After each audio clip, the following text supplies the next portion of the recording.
This is Viva Fry. I'm Dr. Peter McCullough. This is Tom Luongo. This is Chuck Prodnick. This is Alex Kreiner. Hey, this is Brad Wall. This is JP Sears. Hi, this is Frank Peretti. This is Tammy Peterson. This is Danielle Smith. This is James Lindsay. Hey, this is Brett Kissel, and you're listening to the Shaun Newman Podcast. Welcome to the podcast, folks. Happy Monday. How's everybody doing today? Okay, today is March 2nd. What that means for you is today is the deadline for a couple different things. The first, did you know you can add physical gold and silver into your registered accounts? Today is the final day to make contributions to those accounts. Yes, I'm talking your RRSP, your TFSA, your RRIF, or your kids' RESP. Once a contribution is made, you can invest it into physical precious metals at any time. But the big thing, folks, today is March 2nd. So make sure you're making your contributions. The other thing, just to give a quick shout out to Ignite Distributions, is their filter sale deadline is today, and so you might want to give them a call. They got up to 50% saving on holy crap, Monday. Save 50% or more on all Napa Gold filters. Can I spit that out? Holy moly. March 2nd. Today's the deadline for that, too. You can give Ignite Distribution a call, 780-842-3433. Now, back to silver and gold, okay? The current price of silver, $128.07. As I sit here, that's Canadian. Gold, $72.05 and 80 cents. There you go. That's the updated, the old silver wagon on the charge by the looks of it. And over the weekend with Iran being bombed, you know, there's a lot going on there. And we're going to have an interesting week. We got a few different people coming on this week to talk about, some geopolitics. So we'll buckle up for that. Before we get any further, let's carry on here. So if you're looking silver gold bull, you're looking for precious metals, silver gold bull, obviously with all their in-house solutions, whether buying, selling, or storing precious metals, you can text or email Graham for details with any questions you have around investing in precious metals or for future silver deals exclusively offered to you, the SNP listener. Bull Valley Credit Union, yes, they've opened up in Red Deer. It's just a lending and advice center that's now in Red Deer as they work towards opening a full-service branch. It's all about lending, deposits, and real financial advice. You can open accounts, talk through lending options, and get help with banking all in a space designed for conversations, not transactions. If you want smarter banking with gold, silver, Bitcoin, sound money, and personal freedom, BVCU now open in Red Deer. And for all your banking needs, head to bowvalleycu.com. Profit River. When you're looking for firearms here in Canada, look no further than Profit River, ProfitRiver.com. They are the major retailer of firearms, optics, and accessories. They serve all of Canada. They can do it over the phone, in person, or, of course, online. Once again, ProfitRiver.com. When you're looking for quality wood, don't look any further than Windsor Plywood here in Lloydminster. They've helped with putting the wood in the studio table that I'm staring at right now, all the way to all the wood in the new studio. When you're looking for character wood, whether we're talking mantles, decks, windows, doors, sheds, studio tables, studios in general, look to Carly Koss and the team over at Windsor Plywood. The Cornerstone Forum, March 28th. We are now under a month away, okay? We have 15 tickets left. That is what is left. So, and by the time I've recorded this, it's probably less than that. So don't wait anymore. 15 tickets left, and, the countdown is on. It is just around the corner, March 28th. Man alive, we are into March. The sun is shining. It's a Monday. Happy Monday, everyone. If you're listening or watching on Spotify, Apple, YouTube, Rumble, X, Facebook, Substack, make sure to subscribe. Make sure to leave a review. If you're enjoying the show, share with a friend. And have a great Monday, folks. It's going to be an interesting week by the looks of it. Now, let's get on to that. Tale of the tape.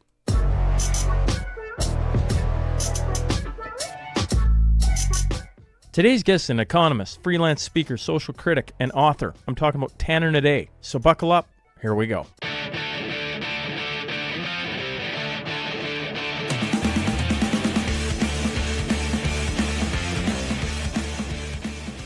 All right, welcome to the Shaun Newman Podcast. Today, I'm joined by Tanner Hnidey. How you doing, sir? I'm great. How are you? Oh, I'm doing great. we were just chatting about if we'd read Marcus Aurelius' Meditations. And I'm like, oh, yeah, I read it. But my next thought is, because I was just thinking about this yesterday, my next thought was, but I need to read it again because I'm a completely different person. So when I read it, I think I was just about to have or just had our third child. And some of it registers and some things just don't. Yeah. It's kind of like, we talk about Romans, and I'm sure we're going to get into it today.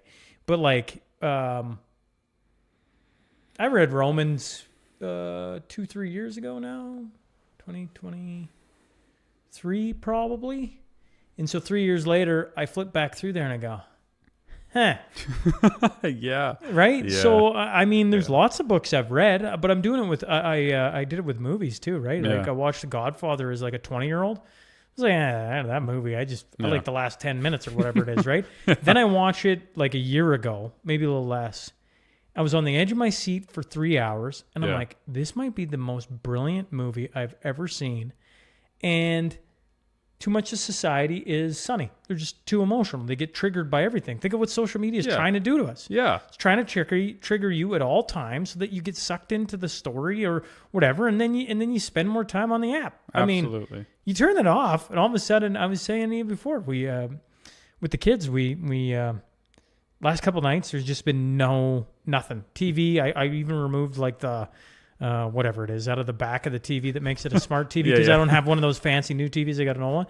And I just put it up on the shelf. I'm like, nah, not doing it. I think the kids are happier. I'm almost positive they are. Yeah, I don't doubt it. Sure, why not? You get all of that mental exercise, all of that physical exercise too, and the entire apparatus of the person, it runs more efficiently, and in an acceptable manner according to Paul. Even he says that physical training's good, but then he says spiritual training's better. So all of that, we live in a society where we are trying to, not we, but we have all of these individuals who are trying to make everyone as mundane and banal as possible. And, so many people just live a life of it's this monotone life. Nothing really changes. Go home, watch TV for 6 hours a day, do it again next day. And then at the end, it's all done. And then you have to meet the Almighty and then, are judged. I've been doing this study on Corinthians in our Bible study, 1 Corinthians, and I have been so shocked, not shocked, but just, shocked maybe at how prevalent Paul's discussion on rewards is and how important it is for a Christian to do good works, not to be saved, he's already saved, but to inherit rewards when it comes to judgment from Christ. And that has, even convicted me lately because it's like, don't you want to get a nice reward from Jesus? Wouldn't you be so excited to be able to throw crowns at his feet and all of those things? And so that teaching has anchored itself lately into my heart so that we can, go forth and try and encourage as many other Christians as possible to also engage in good works. Again, not to be saved, but so that you and I as Christians can be rewarded. And my conviction is that doing nothing with one's life I don't believe that will generate rewards. So go out there and be active. Solid start, hey. Can't beat Paul. But that's my contention. My contention with Marcus Aurelius and Meditations is that he pours forth all of this wisdom. But unlike Paul, he doesn't really do a whole lot with it.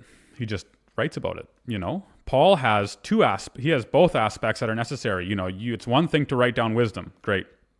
It's another thing to go out there into the world. And as Paul says in 2 Corinthians 11, be persecuted very viciously for it. So Paul has the activity that I would argue Marcus Aurelius doesn't have.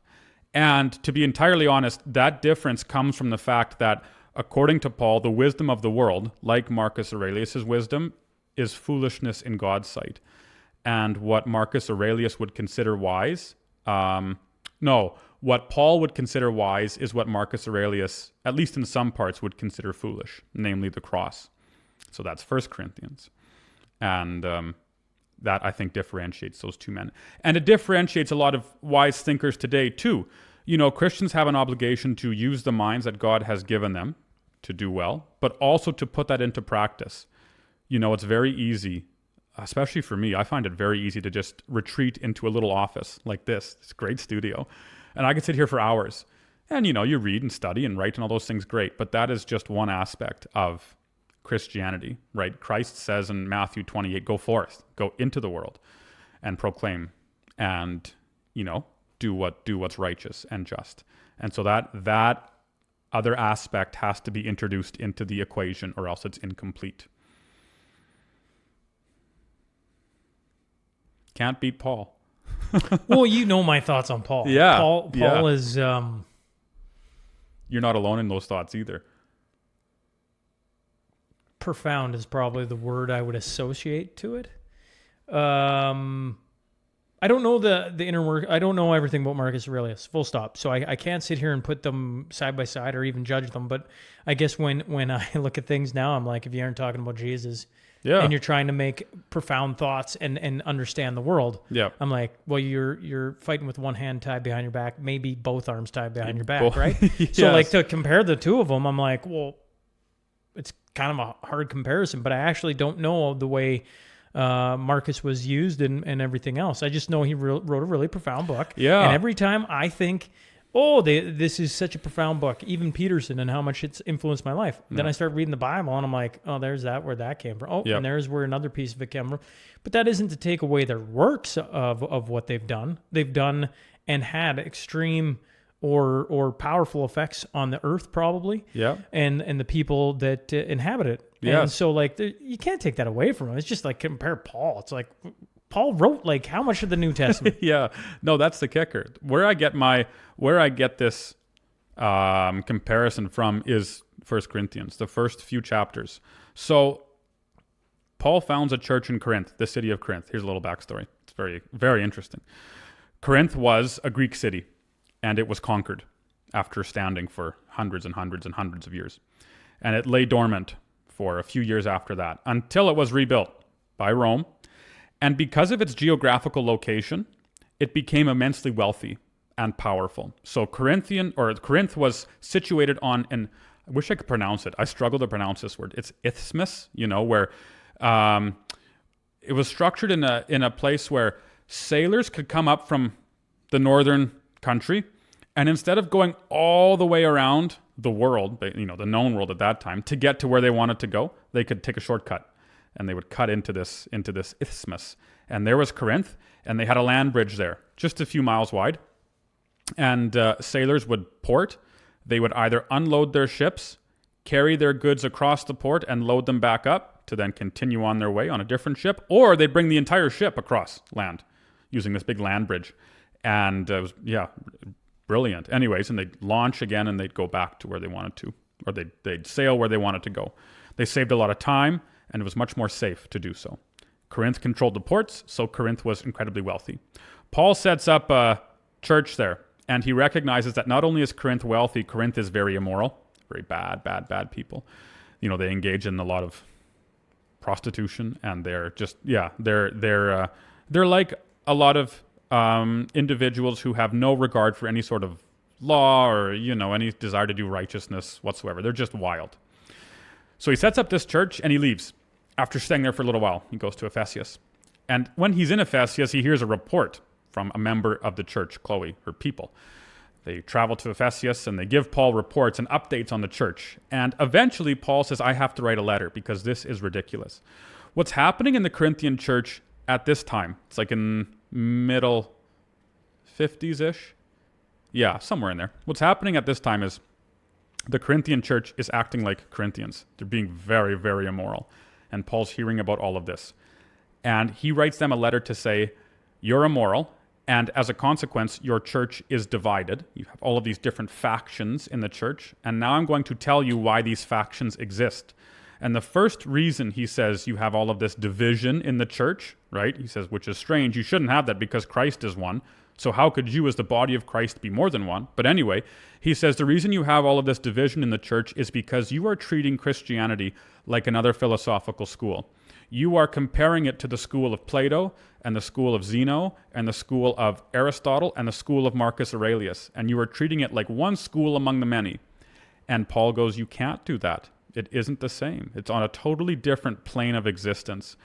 So when you Corinthians go into the public square and you say, well, I follow Jesus, or I follow the teachings of Paul, or I follow the teachings of Peter, or whoever it might be. He said, you're treating it like those other wise men and their schools of thought. And it doesn't work. And he said the reason it doesn't work is because the gospel is not obtained by wisdom and the wisdom of the world.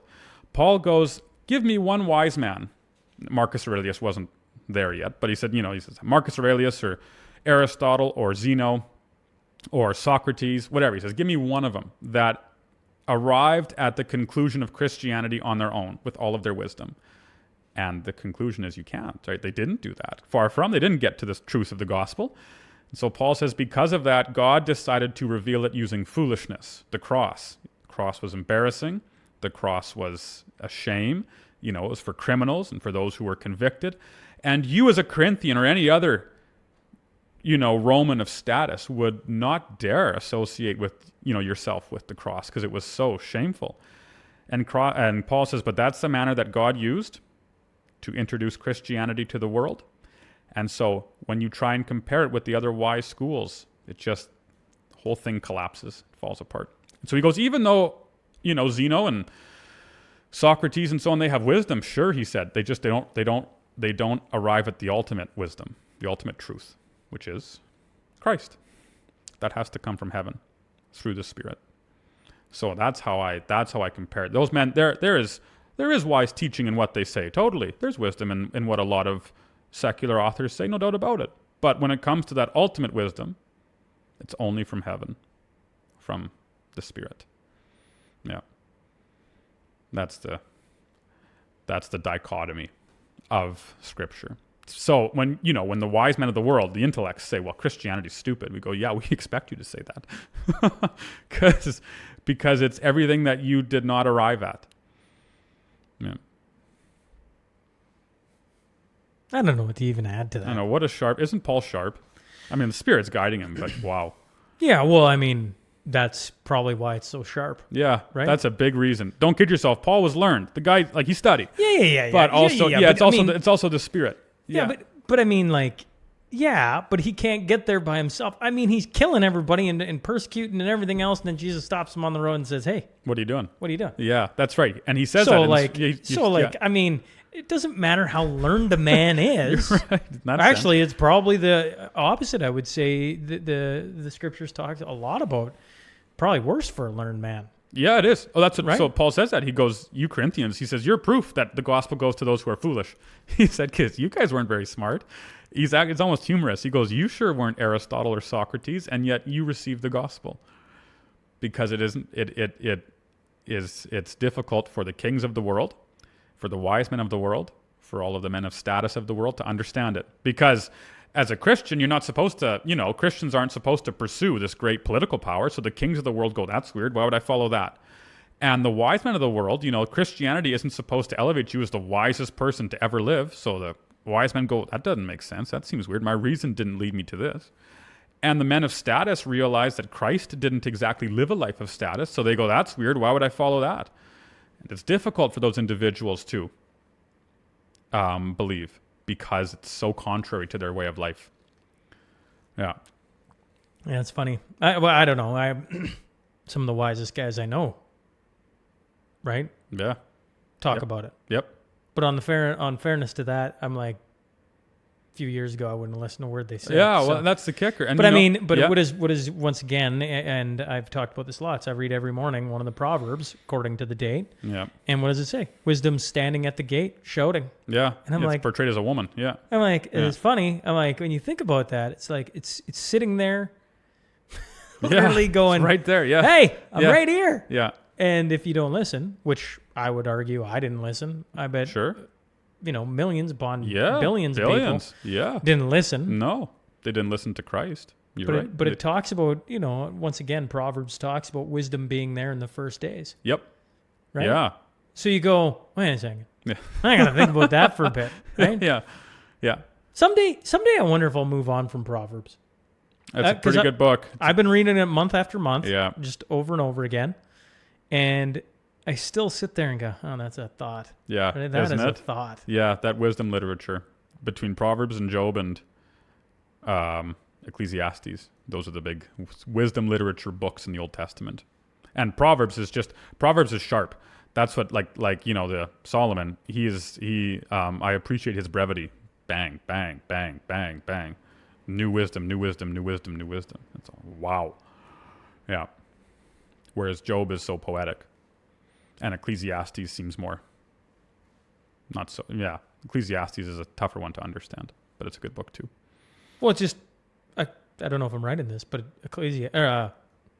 Is that what you said? Yeah. Ecclesiastes. Yeah. Yeah. To me, just feels like an older man, doesn't he? Yeah, that's what it feels like. And it feels, because I think the core teaching of that book is Jesus' teaching in Matthew 6:33 and 34. It's stop worrying about tomorrow and stop reminiscing about the past. Just enjoy today.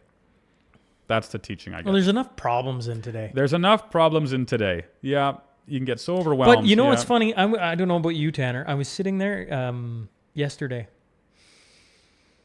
And I was having one of those days where, Dustin was making fun of me this morning, right? Because I was talking about my staph infection. He's like, if you listen to the podcast, everybody's heard about it. I'm like, well, it sucked. And I don't mean to make it bigger than it is. I'm just like, it just sucked. I didn't need it to happen. Yeah. It came at the wrong time, but it would never have come at the right time. But I mean, at the forum, now when this airs, less than 30 days away. Yep. And, I think, folks, there's like 15 tickets left. So, if you haven't got a ticket, probably time to get a ticket. But regardless, I'm sitting there. I got an email from the premier's office that I just don't have the, I just can't find the energy. I don't know how to explain it. I just can't find the energy. Yeah. I just don't care. And in the back of my brain somewhere, someone's going, moron, if you don't respond to this and the premier doesn't show up, what are you doing? And I'm like, I don't know. And then you kind of get out of it. And so yesterday I was sitting there and I'm like, I got Jocko in my head going, good. Yeah. You got all these things going on today. Good. You got all these problems. Good. And I got the Bible sitting there going, don't worry about, it's just like, it's all right here. Okay, fine. Good. So a guy's got to sit down and stew in the toil of the day and get some things done. Yeah. Yeah. That's the way to put it. Get some things done. You and I have work to do. And so does everybody else.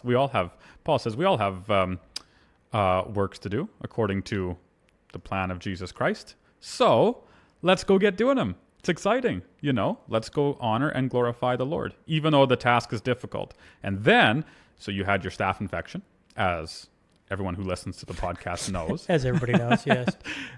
And it's like Paul, Paul had something like that for perpetually. Right? He has a thorn in his flesh. And the scripture is very clear where Paul says, it's good that I have this. Even though I don't want it, he says it's good because when I'm weak, then I'm strong. And so when I am in trial or tribulation, I can glory in those things because I'm now forced to rely on Jesus in a way that I wasn't maybe before. You got to fit a thorn in the flesh. What do you mean? Thorn in the flesh. No one knows what Paul's thorn in the flesh really was. And that's deliberate, obviously, by the Holy Spirit, but something physically affected Paul. Something, it was bad eyes, something he had epilepsy. Whatever it was, there was something that hindered him physically. And he talks about it in Galatians, and he thanks them for their help in trying to treat, or at least easing some of the discomfort of that particular, thorn. Yeah. But it doesn't go away. So here you have Paul, who's like the most sanctified man, maybe to ever live, and he is given a thorn in the flesh. And he asks God, take it away, please. And God says, my power is made perfect in your weakness. So Paul goes, the thorn in the flesh really isn't so bad, because at least then I don't have the opportunity to say, I did this by myself. I'm forced to recognize that this is only possible through Almighty. I don't have the physical capability to do what I'm doing except by the power of Christ. So some of the most powerful Christians you see are those who can't walk, or are those who are bedridden, or are those who have to stay inside. And they exercise a more influential authority over the world than the most powerful king who has ever lived exercises. That's a thought. That's a thought. Isn't that a thought? And again, right, that goes back to that Corinthians thing. That is completely contrary to what the world expects. You don't know, the audience doesn't know what the heck but regardless, we're driving out here. Yeah. And I told you I'm on day 3 of the carnivore diet. Mm-hmm. And I'm coming off of Well, let's just call a spade a spade. Food, junk, sugar, all the crap, folks, right? I love candy too. And I tell you what, I'm like, I'm like a bit. I'm ready to climb a wall. I'm just like, I'm like, oh man, Yeah. I'm like, this sucks. Yeah. But then you hear that and you're like, oh, that sure puts it in perspective. Yeah, it does. You're right. You know, read Timothy, it puts it in perspective too. Paul's like, I'm freezing. Timothy in 2 Corinthians 11. Paul says, we have nothing. He's like, I'm cold. We're poor, hungry, thirsty, worn out. Even though this is God's apostle. I mean, they're all, all the apostles are God's apostle, but Paul he's the apostle. And it just seems so strange that he would be, from our perspective, from a human perspective, from a wisdom perspective, it would seem so strange that God's man is persecuted and is, tried like this. Wouldn't you want, your children to not have to suffer anything? But Paul says, no, actually, it's the inverse. It's okay to suffer. And Christians ought to expect it in this world, according to Paul. And it's good because it forces you just to stop relying on this and instead forces you to begin relying on Jesus. It's far superior. Much Well, better. what did I send you yesterday? Yeah, Romans 5. It's a good Suffering one. Produces perseverance. And Perseverance, character. and character, hope. Character, hope. So you have Romans 5. The two that speak to this are Romans 5 and 1 Corinthians 6. So after admonishing the Corinthians for their division, and after showing them why they're divided for three reasons. They are wise in their own eyes. They are tolerant, believe it or not. The church is tolerant, and that's awful, says Paul.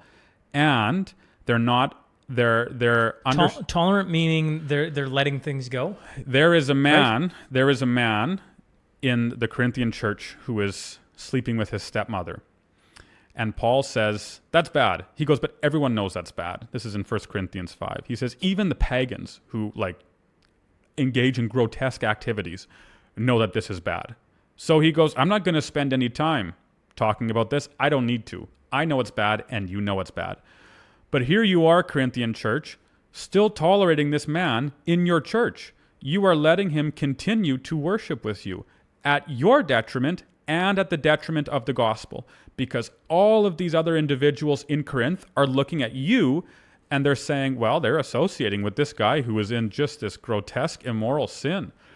And so I guess it's all right. And I guess the church really isn't that different. I guess the school of Christ is the same as all the other ones when it comes down to it. And Paul says, how could you? How dare you? And he says, the church is a temple and it's holy. So what has possessed you to defile it in such a grotesque manner? So that's the second reason that they're split. And the third reason is they're acting temporally and they're not acting with eternity in mind. So they are in Corinth. When you had a spat with your neighbor over money, you take him to court. But the court wasn't like what it was today. It was public. You went to a public square and you probably hired orators on your behalf to battle it out using rhetoric and flair and style. And it was entertainment for the rest of the city. If I wanted to take Paige on a date, I'd say, let's go watch these two battle it out today in the legal arena. And we'd go watch this discussion happen as these two orators would go back and forth and all of that jazz. In the church, the Corinthians were doing the same thing. If you and I were in the same church and I thought you owed me $20 and you didn't want to pay it, I would say, I'm taking you to the public court. And you'd say, all right. And we'd both hire our orators and people would watch as we battled it out in that public square.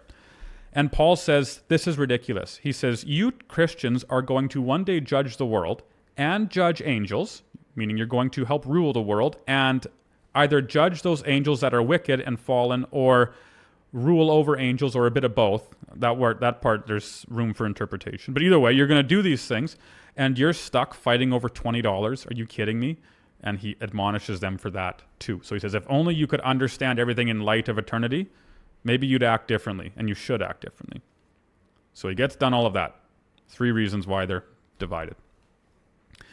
And then he says in chapter 6, he goes, I know what you're going to say, though. I know how you're going to respond to me. Oh, is it 5 or 6? Maybe it's still in 5. Either way, no, it is probably still 5.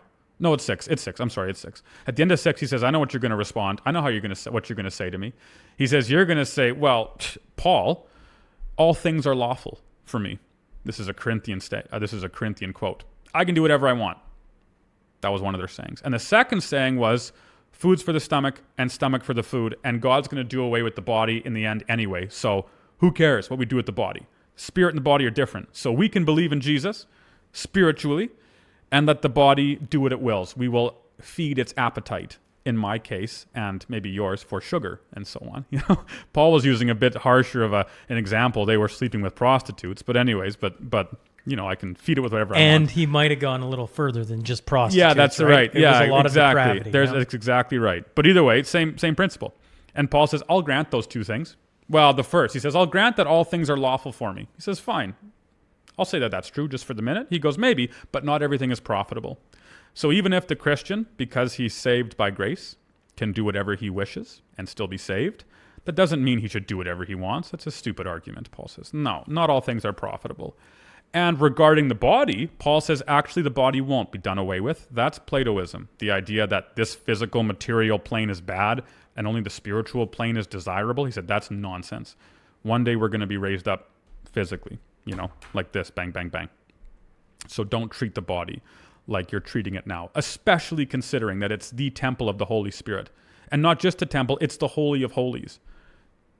So what I mean to say is, in the Israelite temple, you had one most holy place in the temple. Priest went there once a year. That was it. And if he was not pure, and if it wasn't proper, he died, because that's where God's Shekinah glory, his presence, rested.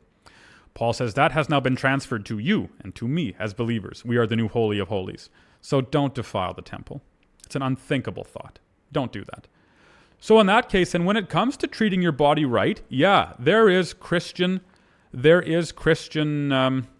teaching that says, yeah, don't be stupid with it. Don't treat it like it's this disposable thing that's just going to vanish. It's not. We'll be resurrected with perfect bodies. But Christianity is not a religion or it's not a belief or a relationship that says, oh, it's just the spirit and no body, no physical. Nope, it's both. Christ came as a man. And then somehow that ties into Romans 5. What were we saying? Perseverance produces... No, suffering produces perseverance. And then character. Perseverance, character, and character, hope. But right. Wait. Before you hop to that one, you're rattling off way too much right now. Trying to keep up here, folks. Even, let's go, okay, so at the end, let's say he resurrects everything. Yeah. It's like, even if you could defile the body, it's like, so you want to be fat, and let's say you can eat whatever you want, you don't get fat, okay, but then you think of all the aches and pains of your joints. You know, like, I got nothing to, you know, like, folks, I drank with the best of them. Yeah. But now that I don't drink, I'm like, I don't have those mornings anymore. Yeah. And you go, oh. Yeah. Like, there's just no bad mornings because of that. Now, that doesn't mean there isn't other things. No. Certainly, I've thrown my back out, and then I've had staph infection. So did I the other day. Literally, you know, but like, I'm like, so, you know, I sit here and I go, even if that was true. Yeah. It's like, yeah, but you could live just a smoother. Yeah. Smoother. Yeah. And then not to mention, every time you start to defile the body. Yeah. All the attacks that come because of that. Of course. Right? It's like a homing beacon for like you want to you want to bring in the bad? Okay. Yeah.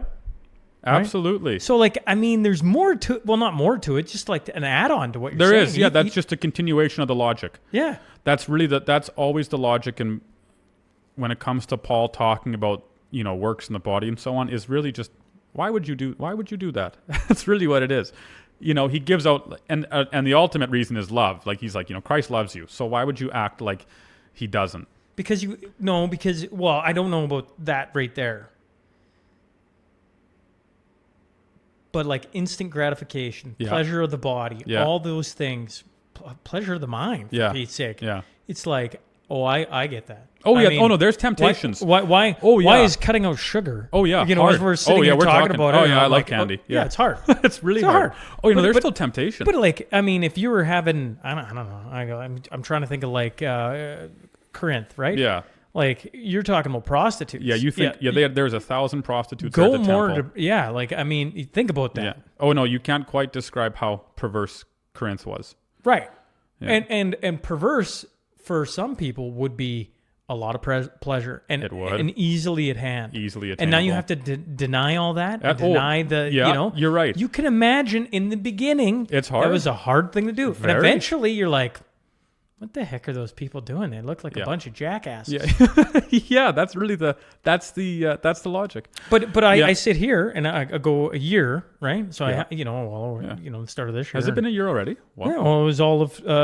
So I let the cat out of the bag, so to speak, on the year in review with Kenny. Yeah. That through 2025, I drank probably 4 or 5 times, only with Mel. Yeah. And that was my rule that I set with her at the start of the year. But I didn't want to tell people because I didn't want them. I had this.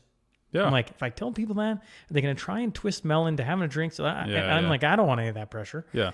And it's funny enough, Mel drinks like once in a blue moon if she's lucky, right? Yeah. So yeah, it's been well over a year. It's funny when you get removed from it, and then I don't know what the time frame was. I remember thinking, I've watched a bunch of like celebrities talk about the 6-month mark and something changing. I don't know if that's true or not. Yeah. Because I remember waiting for the 6-month mark to come and go, and then being like, I don't really feel anything. Yeah. But it is funny. Somewhere in there, I had to go to a couple different events. Like one was a wedding. I can tell you, Tanner, in the last 20 years, maybe longer, I've never been to a wedding without drinks involved, ever. Yeah.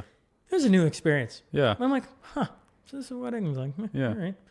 And then there was a couple other ones, and I just kept reiterating to, nothing good happens after midnight anyways. Yeah. And it's funny when you're not drinking, it hits like 11 o'clock, and you're like, man. I'm gassed. It's not even, it's just like people are, man. Oh, that, yeah. Like I know. You're just walking around and you're just like, this is funny. I'm like, and I'm trying not to judge anyone on it. I'm just like, I used to be this. So it's like, I can't really be upset or anything. Not that that's the right word. It's just like, I'm looking at it and I'm like, man, I'm just ready to go home. Yeah. You know, like there's trouble lurking around all corners when you get into Lots those. of trouble. And so you go back to Corinth and you go, there's 1,000 prostitutes. Totally. And it's like totally normal. Totally normal. To just walk in. Oh, you want these two? Yeah. Okay, yeah. And it's just like not frowned upon. It's like now give that up for this guy named Christ, and and you're supposed to be better. And everyone, oh, really? Yeah. I got to do that. Yeah. Oh yeah. No. There's no whatever saying it's not difficult. There are temptations. What is. And it's not difficult. Difficult would be one on your own self. Like, that's difficult. Yeah. But then it'd be societal pressure. Corinth is like, of course. You're going to do what? Of course. Who is this strange guy? Which is why the church needs to be so careful in the way that it treats itself and its members. Because when you allow that other stuff in there, sure, guys will fall. Lots of people will fall as a consequence of that. Yeah. The church is to be in the world, but not of it. Well, I've been telling Kenny. So I don't really go on. I try not to, like one of my Achilles heels of the podcasting world is I probably should be on social media more. Yeah. And trying to like push out what I do. And that's hard. But like, I've said this lots, but like I talk to a lot of my elders. Yeah. And they talk about the stage I'm at with my kids. And they're just like, you're going to blink and that's going to disappear. Yeah. So I'm like, okay, so I see it as a choice. I could put all this time and effort into social media for what? Yeah. Or I go hang out with my kids because there's only so many hours in the day, and I'm pushing. Yeah, as you know, and totally, others, you're pushing a lot of them. a lot of different things. Yeah. And social media, I was just on it.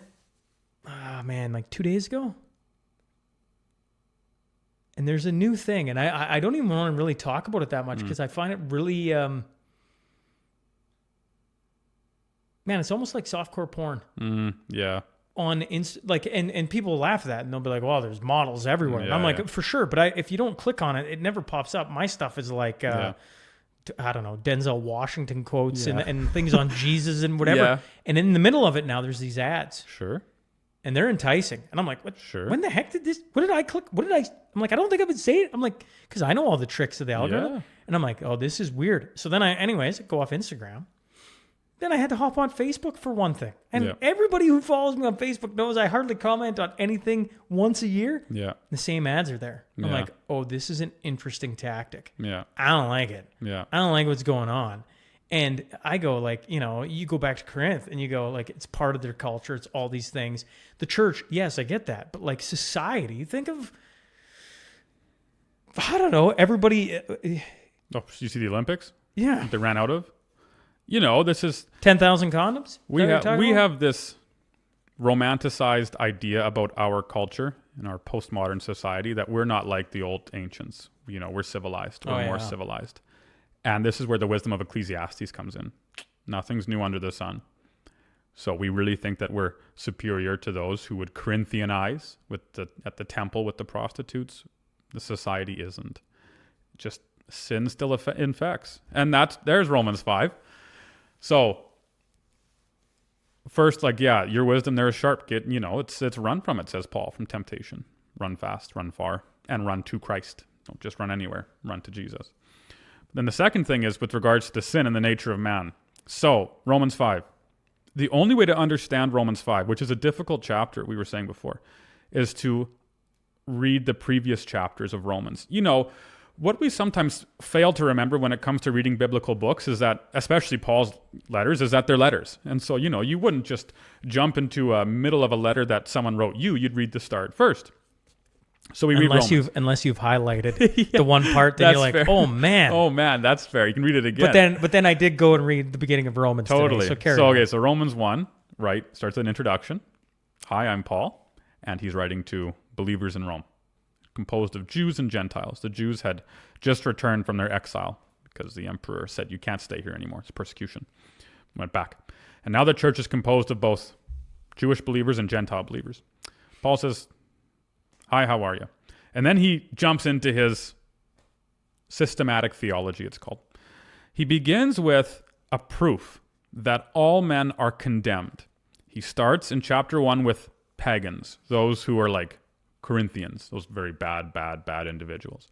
He said they're condemned. And the reason they're condemned is because even though they see that even the law of nature that's present in nature, they reject it. And they do what they want. And it manifests, the consequences of that manifest in various ways. And he lists all of these heavy sins. Next, he says there are some who are stoic, like Aurelius. Again, this is before Aurelius, but that idea. And he goes, even those guys are condemned. Because, they have wisdom and they do know right from wrong, but they do those things that they know which are wrong. They lay out a law, which might be correct, but then they find themselves engaging in those actions that they know to be wrong. Man says don't lie, and we still lie. Man says don't cheat, we still cheat. Man says don't commit adultery, look at a woman or a man lustfully. All of these issues. So Paul says they're condemned. And finally, in chapter 2, in the end of chapter 2, he says, and also start of 3, he says the religious man and the Jewish individual who has the law, who has the written law, even those guys are condemned. The fact that they possess the law doesn't make them righteous. Look, he says, I can prove that they're doing wrong. They're not doing the law. Watch, look, read it. So they're all condemned. What are we going to do? Well, says Paul, if every man breaks the law, then he can't be made righteous by the law. Obviously, he's broken it. He can't be made perfect by the law. The law proves that he's not perfect. If you had a man who never sinned, who never broke the law, he'd be perfect and he'd be righteous that way. But we know the famous verse, among you and I, there are none. All of us have broken the law. It's pretty clear. It's self-evident, Paul would say. So he goes, what are we going to do? How exactly are we going to be saved from this condemnation? Now he jumps into a passage on justification. And he says, we're going to be saved by faith. We're going to be saved by grace through faith. It isn't by works that we're saved. It's by faith in Christ. And he goes, I bet you readers think I'm just pulling this out of my hat. He goes, but I'm not. And I'll show it to you. He goes into chapter 4. He says there are two major individuals in Old Testament. There are a lot, but I'm going to choose two big guns. Abraham and David. Everybody knows Abraham. Everybody knows David. When you read the Old Testament, says Paul, look, here are the scriptures, Genesis 15:6 and so on. You see that Abraham was justified by faith. Abraham believed the Lord, it says, and it was counted to him as righteousness by belief. David, same thing. He also was justified by faith, by belief, not by works. As great as those two men were, it wasn't as though they said, or God said, you've been made perfect in my sight because you have done good things. It was, you're righteous by faith. So Paul says there's actually precedent for this. It's always been like this. If a man wants to be justified before God, he has to be justified by grace through faith. So far, so good. In chapter 5, Romans 5, he says, now let's take a look at the consequences of that justification. So he goes, therefore, since we have been justified, right, by grace through faith, we have peace with God through our Lord Jesus Christ, through whom we have gained access into this faith, into this grace by faith in which we now stand. And then he goes on this long message where he talks about, look at what comes as a consequence of this justification. Peace with God. Oh, and also suffering. Now there's meaning in suffering. Suffering produces perseverance. Produces character. Character produces perseverance. Perseverance produces perseverance. Suffering produces perseverance. Yes. Perseverance, character, hope. Thank you. Glad you got the order right. I had it wrong. So I've read it enough. No, it's good. It's the one I get over Tanner. That's good. Folks. So you get. I've been reading that scripture enough. I got it over Tanner. That's good. I'll take it. That's good. Anyway, so this is what the consequences of justification are. But notice how it's different than Aurelius, right? Even if Aurelius says the same thing, suffering is good. It produces all of these things. It's different because Aurelius doesn't have Christ. So the main difference between Paul and Aurelius in this sense is Aurelius has no Jesus. And Paul does. And Paul says all of that meaning comes through Christ. And the ultimate teaching of that first pericope is that we have hope because of our justification. We have hope. How fantastic. And then after that, Paul jumps into a discussion of why that hope can't be taken away. Why we have it. Paul goes, we have that hope now, but you might be wondering, well, what if that changes tomorrow? Maybe I'll lose it. Paul says, no, you won't. And here's why. And he argues from the greater to the lesser why we won't lose it. Great chapter. Yeah, it gives you a peace the human mind cannot understand. Yeah, that's right. That's something I got. That's right. Obviously, it's I believe it's from the Bible as well, but it's something I watched Charlie Kirk say, and I'm like, man, that is. I've been trying to figure out how to explain this. I'm like, well, if you can't, it escapes the human mind. I'm like, it does, yeah, or human understanding. I'm like, perfect. Yeah, that actually makes complete sense to me. I'm like, I've tried to explain this, and I'm like, there's no way to explain it. No, that's right. Right. So when you talk about hope, it's like, yeah, no, that makes complete sense. Especially when you got things going on. Like, okay, we've been talking about the Bible. Yeah. Let me pull in a couple of world events. Sure. For Tanner to chuckle about, or to be like, oh man, you got what's going on in Mexico. Yeah. Well, I mean, since the start of the year, you got Maduro. Yeah. Gone. Yeah. Right? Then you got Mexico, and like, one of the kids on my team, his dad's trapped there. Yeah. So that was an interesting conversation. Yeah. Right? Okay. Then you got what's going on in Iran. You got the Epstein list files, millions of documents come out, and like man, you got to have a thick skin to go into those because there is a lot of dark stuff. A lot of dark stuff. And then, I mean, let's just bring it closer to home. And obviously, those are some like hefty things. But then you got a conservative party with Daniel Smith at the helm, and our budget goes up again. I mean, you're scratching your head going like, I don't know. Does anybody? It sounds stupid to say it this way because I mean, obviously the referendum the petition's being signed, and I already know the answer to like a little bit of the question. But it's like, anybody want to straighten this thing out? Do we actually want to get that going back the right direction, or are we just? Yeah, we're just going to keep steering it into the toolies and see what happens. Yeah. We know what'll happen. Christianity gives that peace that transcends understanding. So Paul is beaten mercilessly for his proclamation, and he is very regularly abused by government officials and so on, but never once does he mount a charge to overthrow the government. And he doesn't tell his audience to enter into positions of power. I'm not saying that Christians shouldn't. What I'm saying is that Paul, because he was a Christian and understood the grace and the love of Christ, transcended the government experience. He got to a place where it didn't matter whether the emperor was Nero or whether the king was Carney. The point was because Paul had Christ, it was good. Had a peace about it. Not saying you don't fight for what's right, or that we do nothing. No, we're supposed to do good works. Yeah, but Paul didn't do nothing. No, he didn't. You're right. Like, the thing about it is like, you go, well, Paul should have went in. I don't know. Paul should have went into government. It's like, You think that's what God was telling him? To me, when I read Of course his story, not. Totally. You're right. That's not, he was listening to what God was telling him. You're right. And so he went into places where you're like, man, I don't know about that. What are you doing here? Yeah, Right. of course. But at the same token, if you're following his lead, which it looks like Paul certainly did, yeah. you go, well, that's why he's there. Yep. That's why he's not in government. Yep. But that doesn't mean they shouldn't go into government. I mean, No. the same token, I don't know. It's very,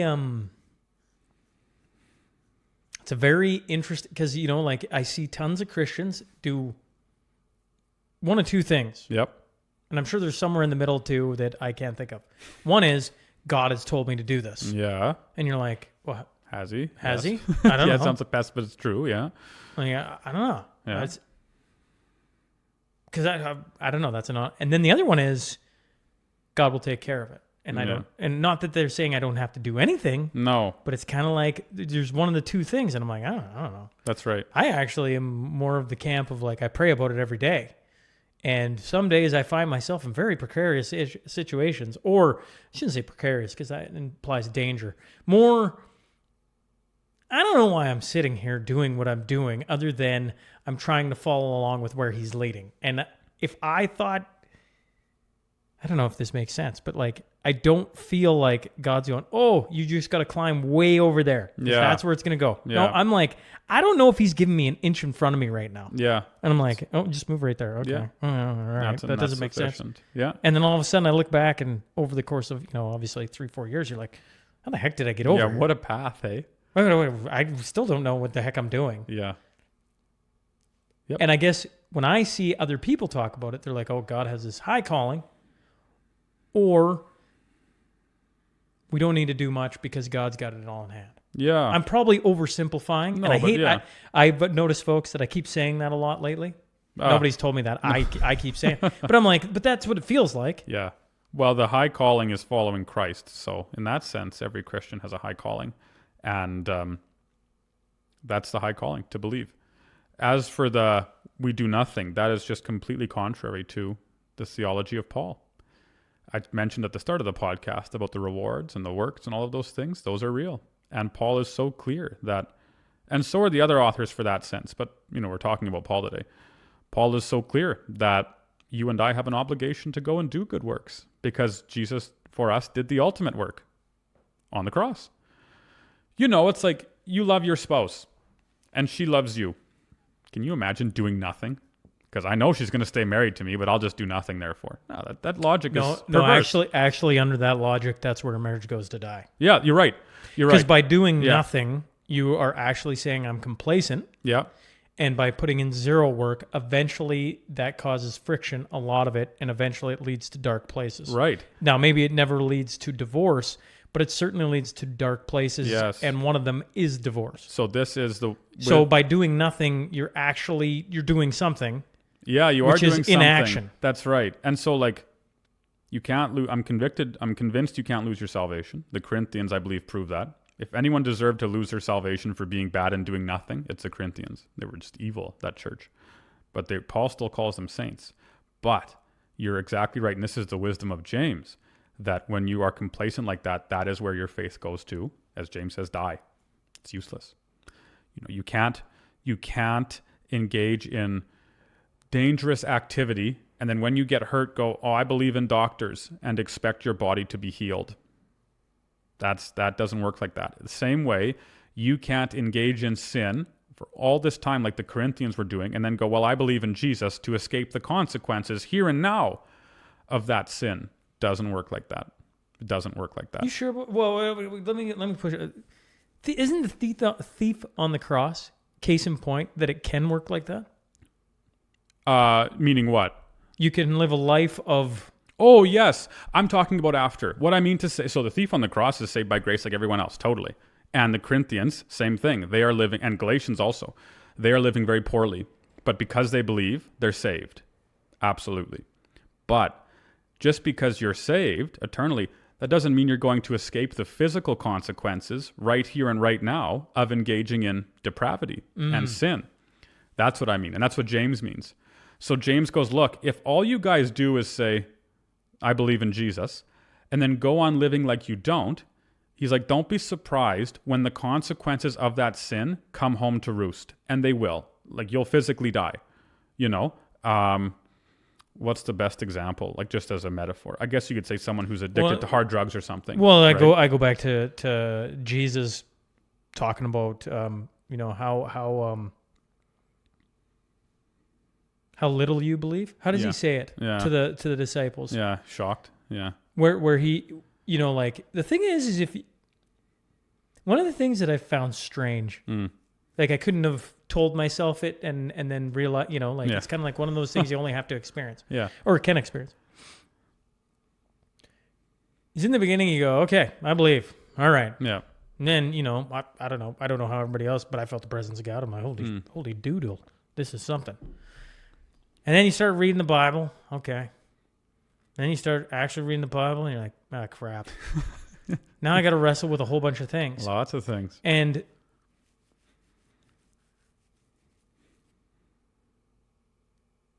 if you actually believe in Jesus, then you actually got to go through some of the stuff, and you're like, but if I believe this, that means I got to, oh, man. Okay. And if I were to take the other train of thought, I believe in Jesus. Boom, open, close, shut, that's it. Yeah. I feel like he'd walk up to my door one day, knock on it.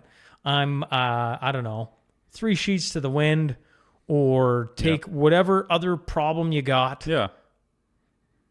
And he'd be like, who are you? Who are you? Yeah, that's right.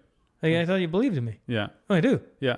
Wait a second. Come on, Jesus, get back in here. Yeah. I do believe it. No. Like all these things. And you're like, oh. And once you start believing it and you start reading it, you're like, oh, Mackinac. Yeah.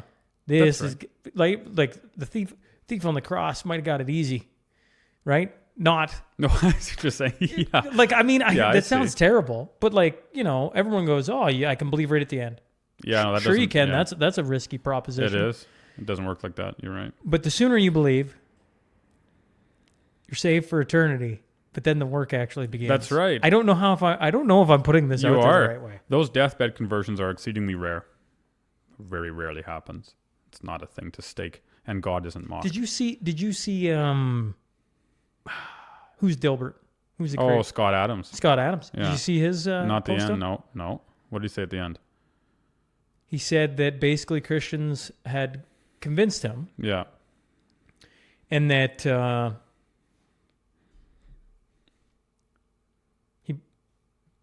he was going to convert to Christianity. I hope I'm not butchering this. Convert to Christianity because to him it seemed like, well, all the upsides there. If Jesus is real, I'm going to go to heaven, and if he's not, then the same thing plays out. Yeah, that's Pascal's wager. You ever heard of it? Same idea. Pascal's wager was you believe in Christ and you're right, you go to heaven. Great. If you believe in Christ and you're wrong, nothing happens. If you don't believe in Christ and you're right, nothing happens. If you don't believe in Christ and you're wrong, you go to hell. So therefore, says Pascal, you should Believe in Christ. believe in Christ. But that's never the logic that Scripture teaches. You want to be saved from sin here and now, right? I want eternal salvation too. And I understand the wager, but it's Yeah, but it, to me, yeah, where I come from, yeah, like how I got to where I got, yeah, had nothing to do about the end. yeah, sure. Had to do with here and now. That's very- and the things that were interacting in my life, and I couldn't take it anymore. Yeah, that's very Proverbs of you. I'm like either going insane Yeah, or this is real. yeah, very Proverbs. This of is you. real. Okay, fair enough. How do I get through this? Yeah, very Proverbs of you. Boom, That's same done. idea. Yeah. What are we talking about at the end? I'm a here and now, Yeah, and stuff is going wacky tobacky. I need out of this. Yeah. I'm dead sober, and the world no longer makes sense. Yeah. I'm being attacked by things I cannot see that do not make sense. And you're telling me I believe in you, and boom, it's all said and done, and all this stuff goes away? That's what you're telling me? Okay, let's try this out. You real? Yeah, I'm real. Boom, I believe in you. I will do what you say. Yeah. Boom, it all goes away. It's making my hair stand up. Oh, yeah. Because that's how easy it was for me, but I had to get to a place where things are falling apart, and I'm like, what is going on? None of this makes sense. I don't like it. I don't like being here. What I used to do was pick up a bottle or pick up whatever and go down that path because Sure. it numbed it, so I didn't feel it. I didn't see it anymore. And then all of a sudden you're like, this isn't working. And it actually is destroying more than it's helping. Yeah. So now I can't do that anymore. Okay, I'm not going to do that anymore. But it's still happening. And it's happening on a more frequent basis. I'm not sitting here. I don't mean to sell this like some weird thing, folks, but I'm not saying it was happening every day. It wasn't. But if the pace was once or twice a year, something strange would occur. Yeah. After the convoy, I'm telling you, it was once a month or once every 2 weeks, and it started to pick up a feverish pace in my world where I'm like, what is going on? Yeah, what's happening? And I'm not in the bottle, and I'm not doing things to help numb this. What is going on? Yeah. And like I want to... So we worry about eternal life. Which is fair. Fair. Yeah. Okay. I want protection here and now. The world right now is gone insane. It's nuts. Oh, you're going to do that? I like what that has to do. Yep. And then he walks in, boom, says who he is, does what he says. All right. Yeah. You got me. So and you should clarify that, John and the apostles and the Bible never says that you have to have the right intentions when believing in Christ to be saved. You just have to believe, put your trust in him, all that jazz. But Great. what are the right intentions? Yeah, that's the kicker. Well, I'd say I want one because it's true. This is where apologetics comes into play because it's true. Christianity is true. Christ is true. He's God. And there's an obvious headship there. I want to be saved from the here and now and also in eternity. All of those things are true. It's truth. Why do you follow truth? Because it works. There are so many different. That's like, what is that? That's Aristotle. Yeah, but I'm like, I hear you, but I'm more of like a seeing is believing kind of guy. All right. Okay. Okay. So like, you can say all the things are true. Yeah. But it all starts with one for me. It's like, just give me like a little dose, like a little centimeter. If that's true, then maybe I can handle a bit more. And then maybe I can handle a bit more. I don't go, if this is true, everything's true. Sure. So to me, it was more of like a bite size. Holy crap, I Sure. can't believe that actually just happened. Sure. This is that book Orthodoxy I talk about pretty often. Chesterton's argument is the same, which is we can argue for Christianity using a lot of different strategies and tactics. He says, I'm going to argue for it on the grounds that if you don't have it, the world goes mad. It goes insane. Nothing makes sense. That was his logic. And he starts with a chapter, I guess it's chapter 2, but he starts with a chapter called The Madman. And he says, the reason I believe in Christianity is because it keeps me out of the nut house. I don't think he used the word nut house, but I think he used the madhouse, whatever it was. So, and I think that's a convincing argument. Chesterton or Lewis? Chesterton. Oh man. Yeah, this now is you got early another Chesterton. book that I got. Orthodoxy is a pretty good one. I like Orthodoxy. I don't. I think because you realize what you just said there. Yeah, from Chesterton is basically what I just put together. Oh, yeah. Once again, folks, I'm no Chesterton. No, but he just same. wrote a chapter that basically encompassed where I was at in Just life. read that first chapter. I wouldn't recommend Chesterton as a theologian or as a historian. I think he's a pretty poor historian. Even he admitted that. But I think his book Orthodoxy is compelling.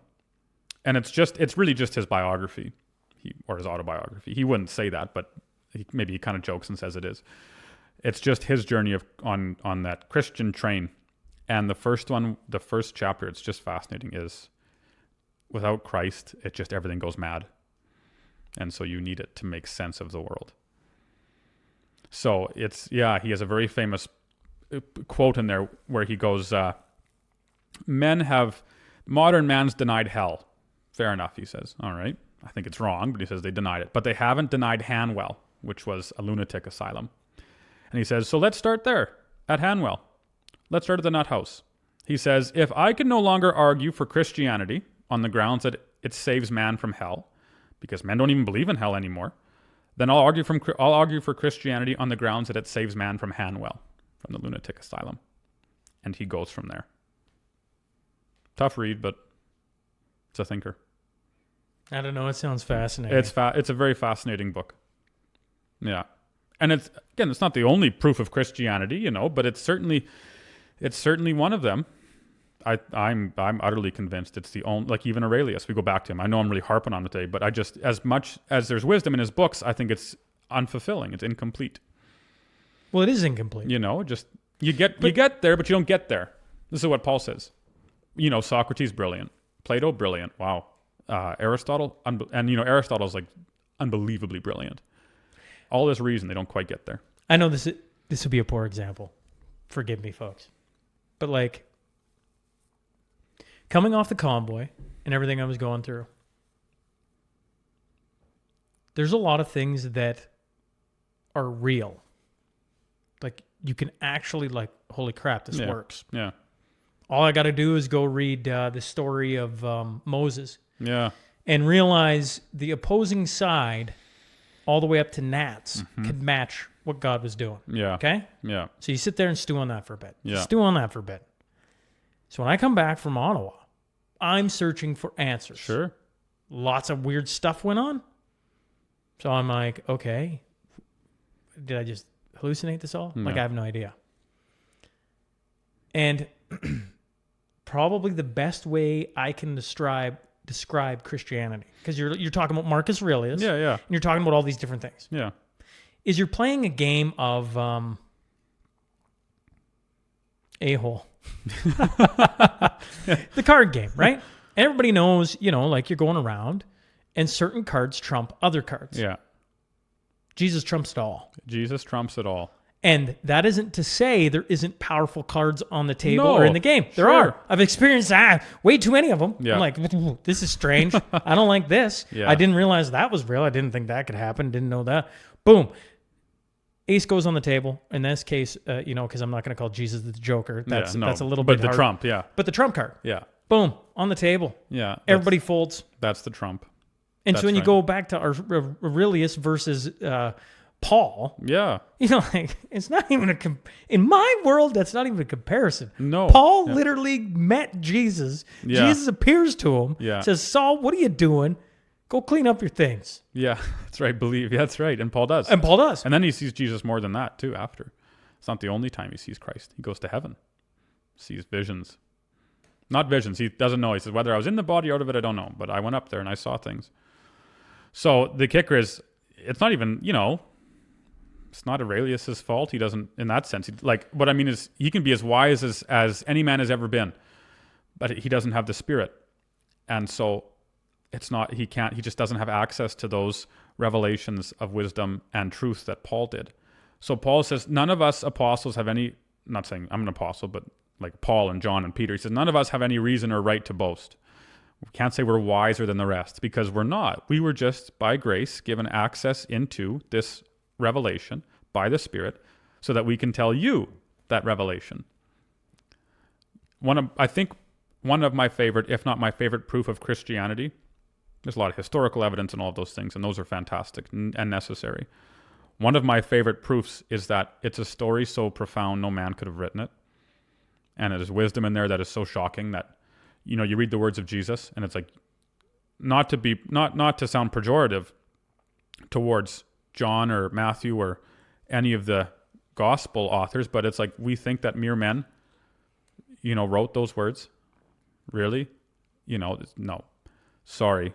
And you think even like, it's just, there's no comparison between, like, go back to Socrates, because he's the famous philosopher. Do people memorize Socrates like they memorize scripture? And do they employ, when men are in trouble, convoy, whatever it is, do you employ the words of Socrates to try and ward off that which is attacking you? You don't, right? No one says in the name of Socrates, be gone. No one says in the name of Socrates or in the name of Plato, do this or that. No. Yeah, it doesn't mean they weren't brilliant men. They were brilliant men. Brilliant men. But men, nonetheless. But men far more brilliant than I could ever hope to be, but men nonetheless. And Paul says that wisdom is not accessible by reason alone. Before I let you out of here, every time we talk, I'm This is a good one. I'm having fun. well, good. They're all good, but this one's, I'm really having fun. It doesn't have to end. I just, one of the things, not to pull us back to like things going on, because this is obviously things going on. But one of the things I've been trying to inject in almost every conversation I have, because I'm like, I think it's important. Yeah. It's the Alberta petition or the independence petition. Yeah. You're a guy that's, I think right in the middle of it, as much as any Albertan, maybe more than some, maybe less than others. Your thoughts on where we're sitting right now, and like Daniel Smith coming out with the 9 referendum questions. Yeah. Do you like that? Are you against that? I'm curious, because like I've had both ways of like it's good, it's bad. Yeah. What are your thoughts? Well, I think we're sitting right where the Lord wants us to sit. What a cop-out answer. That is a cop-out but a true answer. As for the referendum questions, my primary argument for the petition, for signing your name right now on the petition and voting yes in a referendum, for everybody, is this. Dr. Modry's talked about it a lot. So has Mitch and all of the other guys too. Whether you want Alberta to be independent from Canada or not, almost everybody agrees that Alberta's deal in Confederation is not ideal and it's not fair. And this is true right from the start of Confederation. You know, Ontario and Quebec had control over their minerals as provinces. When Alberta was formed in 1905, no control over our minerals, our resources. We had to fight for that really hard. And then that came in the 30s, but then of course, you know, the national energy policy and all of the, like, you know, there is a structural imbalance within Confederation, which I believe is abundantly obvious. And it's shocking when people don't recognize that, if they don't, in my opinion. So my argument then for signing the petition is whether you want independence or not, knowing that Alberta's getting not quite a fair deal, you have to recognize that the only way to hopefully get a better deal is to negotiate, is to try and exercise some leverage. But we don't have any leverage right now. None. You know, what are we going to do? Tell Ottawa what to do? You know, we're going to go vote. We're going to tell them, well, we'll vote for somebody else if if you don't do what we say. It's like, no, that isn't going to work. We've tried all of this for years and years and years. So we need a tool, a piece of leverage that will enable us to better negotiate our fortunes than what we have right now. And I'm convinced that that tool is a referendum, a successful referendum on independence. Even if you want to stay, we need that tool because we don't have it economically. Alberta does not have the economic leverage to negotiate a stronger position in Confederation because the economic aspects of trade, of interprovincial trade, of treaties with other countries around the world, all of that is governed by Ottawa. We don't have it constitutionally. We have no leverage there, right? We know there are actually 5 different formulas, I think, to amend the Constitution based on what it affects. But the general amending formula is, right, 7 out of 10 provinces, 50% population, Senate, House of Commons, got to get past Quebec or Ontario because they both have the big population numbers, all of those things. We just have no ability to change our prospects as it stands right now. So we should vote for independence in a referendum on the grounds that it gives us leverage. So then with the Premier's referendums, be curious to see where the province stands on those things. But when it comes to exercising effective change after those votes, it'll be inert. Alberta just doesn't have the present power to change those things. Tried it, we had a referendum on equalization, referendum on this, that, or the other thing. We've made our concerns known, and we're still locked into the deal that we are. So something has to give. You've been paying attention to Quebec? Little bits here and there. What's exciting that's happening over there? The Separatist Party just won their 4th yes, that by-election. I did see. Yeah, that I did see. That I did see. And by double the vote of the next party, right? Yeah, that I did see. So you go, Now that doesn't spell that they're having a referendum, and No. but there's a provincial election coming up this year in Quebec. By all accounts, it looks like the Separatist Party is going to be the party. I mean, they're just if trends show you anything, 4 in a row. Yeah, you might argue those are ridings where it's susceptible, but 4 in a row and not close. Yeah. And then you start to look at it.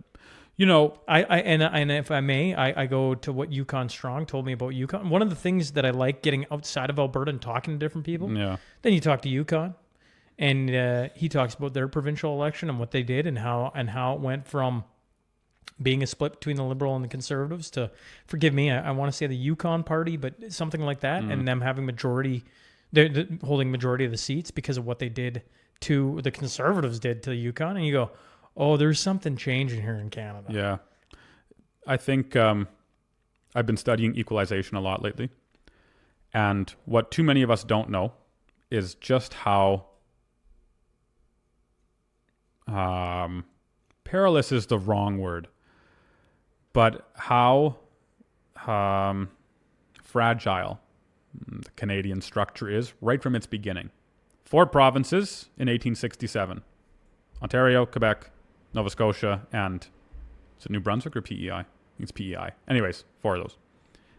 Right from the start, John A. says, and his cabinet says, we have to ensure that the inherent regional inequality which is present among the provinces is not permitted to fester so that it might encourage the poorer provinces to pursue secession with, say, America.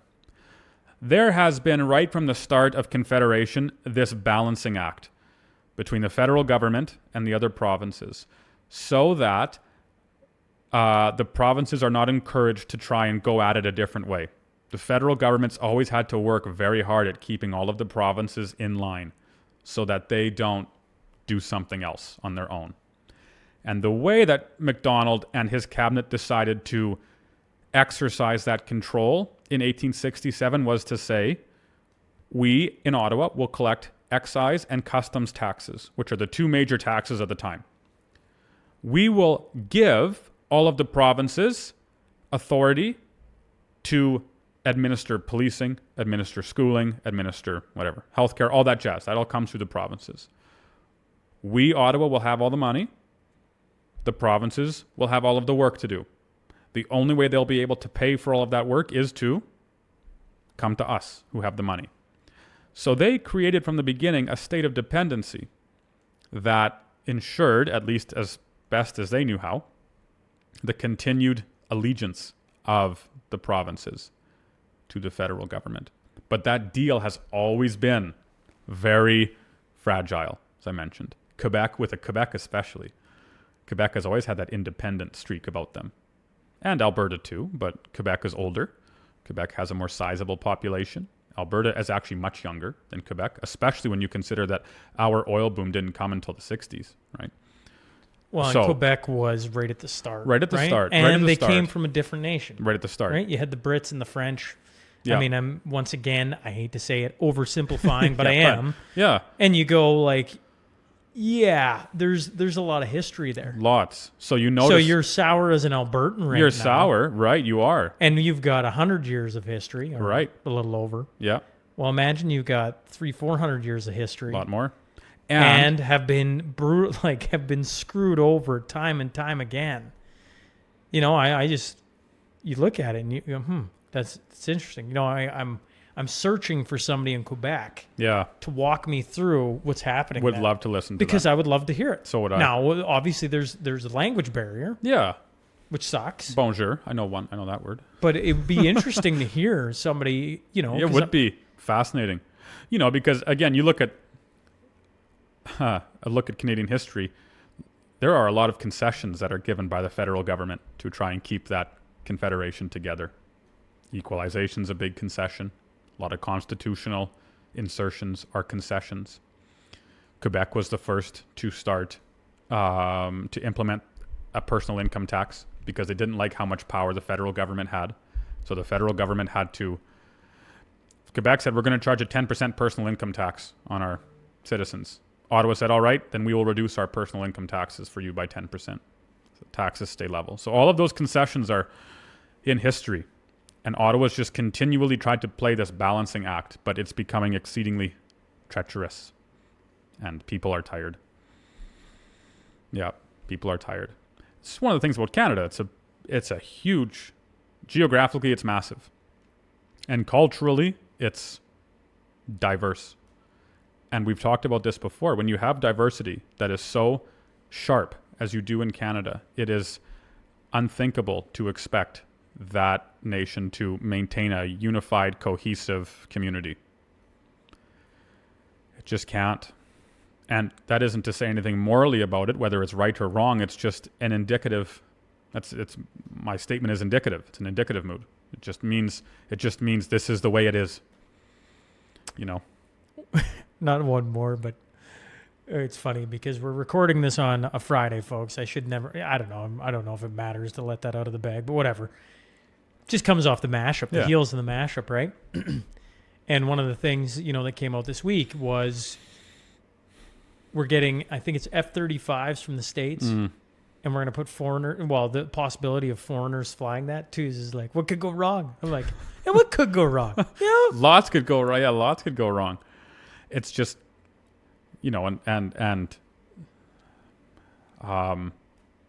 those in government know what they're doing in some respect, obviously. This isn't surprising to them. But you go back to Christianity, and Paul, even in spite of all of this madness, says, when I'm weak, I'm strong. And even though he's going to go to Rome to get his head chopped off, still yet he recognizes that perfect peace which transcends understanding. So I have heard far too many times Christians and even non-Christians or unbelievers say that, well, if we don't get the government that we need in power this time, we're done. That's the end of it.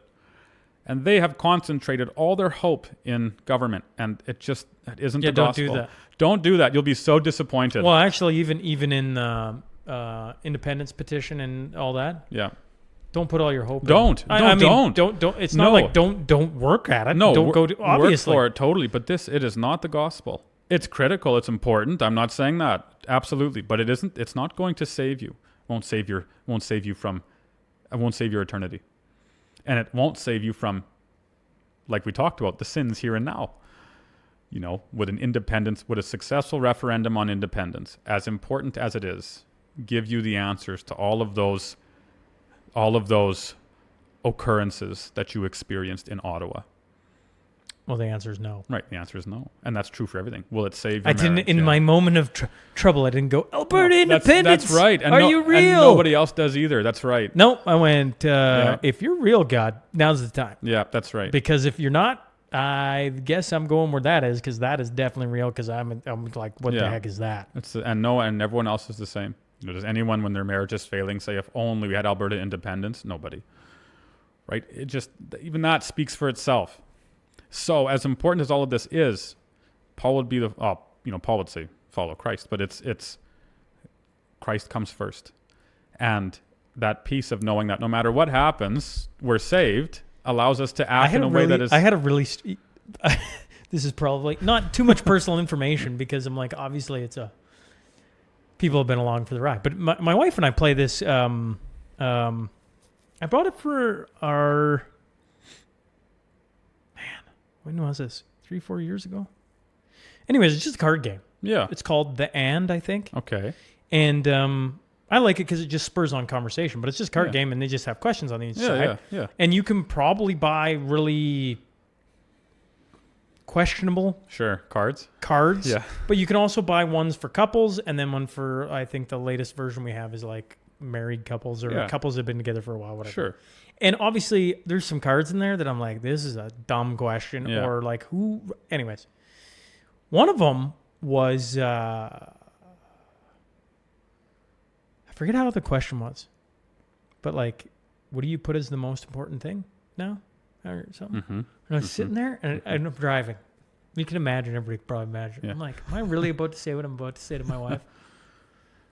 Yeah, I think I'm about to say it. And I'm like, well, hon, I'd love to say you're first. But I'm like, I'd be honest, or I'd be lying if I said that. Number one is God, and you're followed closely right behind it. And I'm like, I can't believe I just said that out loud. I'm like, what 2026? Yeah. The year where what a year. What a year.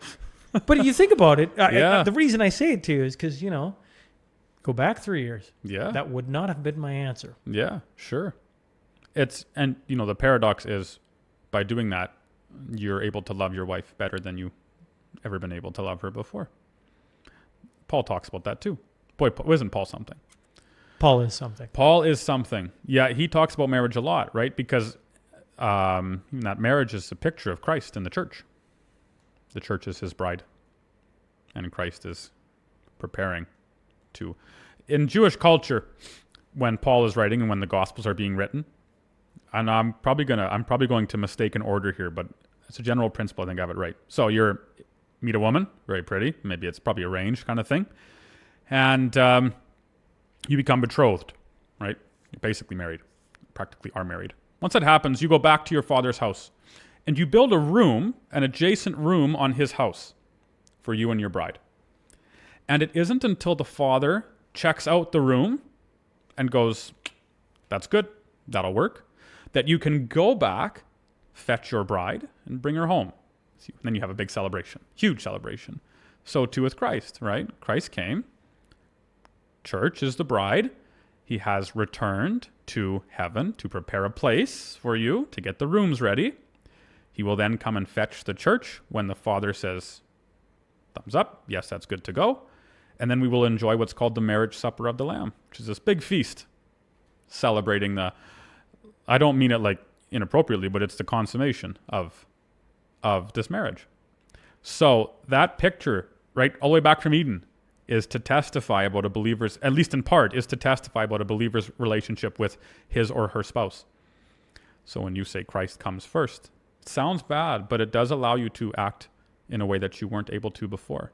And, it's unfair to your spouse to be like, in this sense, I put everything on you, right? If the spouse is like you, yeah, you're right. The wording it makes it sound like it's bad. Oh, she's not, or he's not number one. But the idea is if you do that, then that individual is forced to bear your burdens, and they can't, right? It's just not possible. It has to be Christ. Only Christ can bear the burden. And then when he does so, you're able to love your spouse better. What a teaching on marriage, hey? Isn't Paul? And it's Jesus too, of course, but shocking. Yeah. Hard to in the beginning. It's hard to wrap your brain around. It is. But Paul's Ephesians 2, husbands, love your wife as Christ loved the church. Same idea. And again, you have to remember the context that Paul is writing in. It's the relationships between men and women look different than they do today, and it's just a different culture. But that principle still applies, of course. Husbands are to love their wives as they love the church, right? Or as Christ loves the church. So you're selfless. Give up your life for her. Meet her needs, supply, all that jazz. Your life has been laid down for her. And she does the same thing, vice versa. And then the consequences are magnificent. That's a testimony in and of itself. And Paul says that even testifies to the angels. They learn from that. Yeah, there's some shocking things on the angels and our relationship to how the headship is structured. Angels learn from, in this case, Christian married couples. We'll also, as Paul says, judge them, whether that means exercise some authority over them or judge those fallen angels or a bit of both, again, up to interpretation. All of that. I know. And again, I sound arrogant, but it's just the truth. Where do you find these teachings in Aurelius or Aristotle or any of the wise modern men of the day? Nietzsche, Solzhenitsyn, whatever it is. They're all, the brilliant men, big thinkers. Solzhenitsyn has stunning work, right? And brilliant historian and incredible author. But these truths are not discernible by men, not by the wisest men or man who's ever lived. All your reason, all your history, all your art, all of that will never come to these conclusions. Ultimately, the gospel. It's a heavenly truth. Thanks for hopping on. Thanks for having me on. How much fun. This was fantastic. You say that every time. Yeah, but I mean it every time too. Every time I say, this is fun. I'm like, well, that's probably why we do what we do, right? Appreciate it, Tanner.